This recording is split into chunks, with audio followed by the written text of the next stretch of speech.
For the part 2 of our lesson 1 with divisibility rules, we're now going to go over our 3-column notes. Hopefully you had a chance to try these out and then are just going over the problems.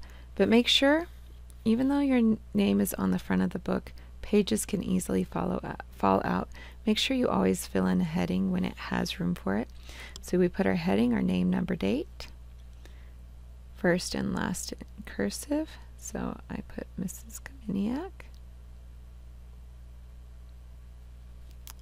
Okay, today's date is 8/13/18. My number is the number pi. And our subject is math. All right, so here we're going to find all our factor pairs for 18. Well, 2 factors we always know.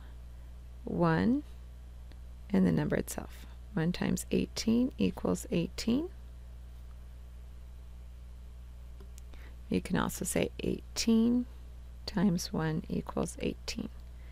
That's that commutative property. Doesn't matter the order when you multiply, it has the same result. Now, divisibility rules. So once we do the 1, we check the next number, which is 2. The rule for 2 is that it ends in an even number. 8 is an even number. If you forget, you can always look back on your notes. What are those even numbers? Those even numbers are 0, 2, 4, 6, 8. So 8 is an even number. 2 times 9 equals 18. And 9 times 2 equals 18.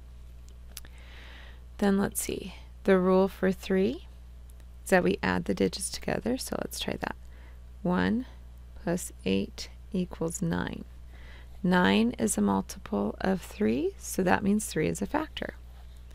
3 times 6 equals 18. 6 times 3 equals 18. Now the only whole numbers between 3 and 6 are 4. 4 times 4 is 16, and 4 times 5 is 20, so I can't get 18 with 4. And then 5, the rule is that it ends in a 0 or 5, and it doesn't. We get to 6, and so we're done.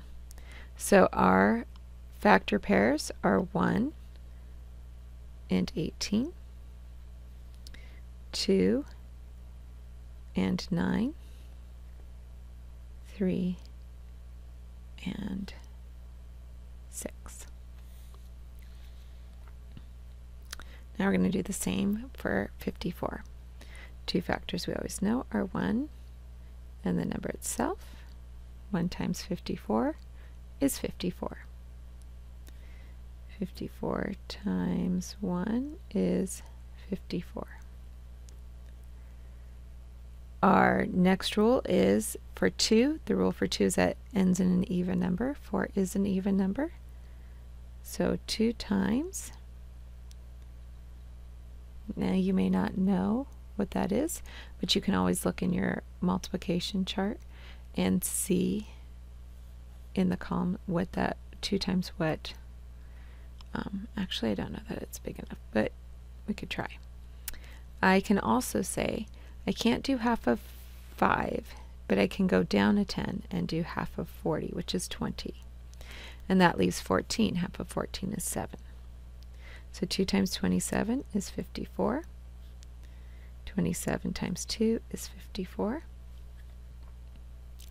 Now I check my divisibility rule for 3, which I add the digits together. 5 plus 4 equals 9. So that means 3 is a multiple.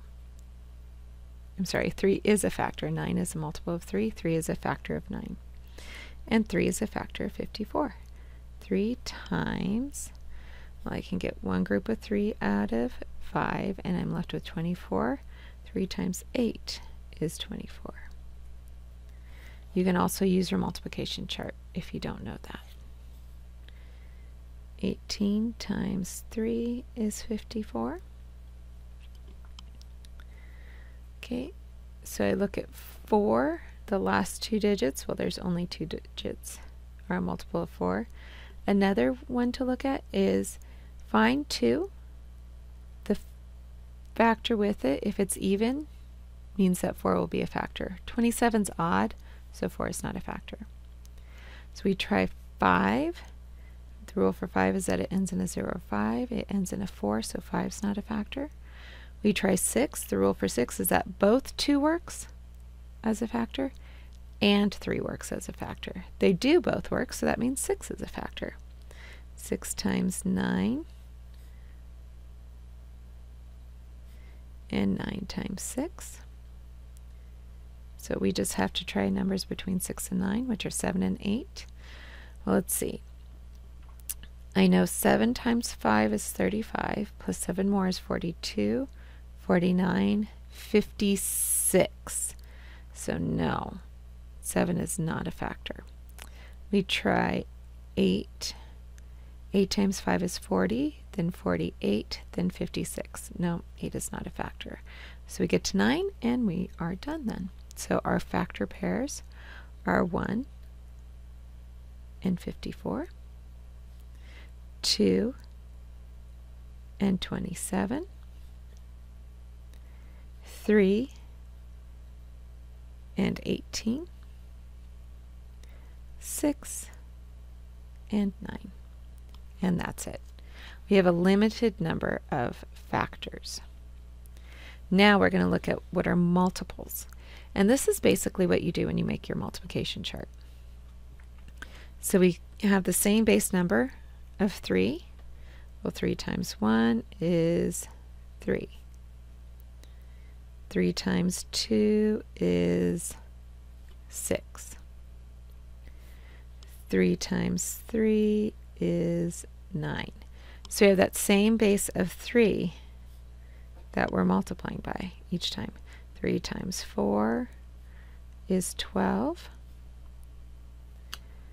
3 times 5 is 15. 3 times 6 is 18. 3 times 7 is 21. 3 times 8 is 24. 3 times 9 is 27. 3 times 10 is 30. Now I just stopped because I ran out of room. The thing is, multiples can go on forever. Whatever you can multiply to 3 will be a multiple of 3. So if I list the ones I have so far, I have 3, 6, 9, 12, 15, 18, 21, 24, 27, 30. But does it end there? Nope, it keeps going forever. So I'm going to put a little ellipses, that's the 3 dots there, to represent that this pattern keeps continuing forever. There's an infinite amount of multiples. Okay, now we're going to do the same thing for 9. 9 times 1 equals 9. 9 times 2 equals 18. 9 times 3 equals 27. 9 times 4 equals 36. 9 times 5 equals 45. 9 times 6 equals 54. 9 times 7 equals 63. 9 times 8 equals 72. 9 times 9 equals 81. 9 times 10 equals 90. And those again could go on forever. So my multiples here: 9, 18, 27, 36, 45, 54, 63, 72, 81, 90. And these go on forever, so I'm going to put those 3 dots, which represent, those are called an ellipses. That represents they go on forever. Alright, so that completes our 3-column notes. Now it's time for you to practice more with factors and multiples. Thank you for joining me.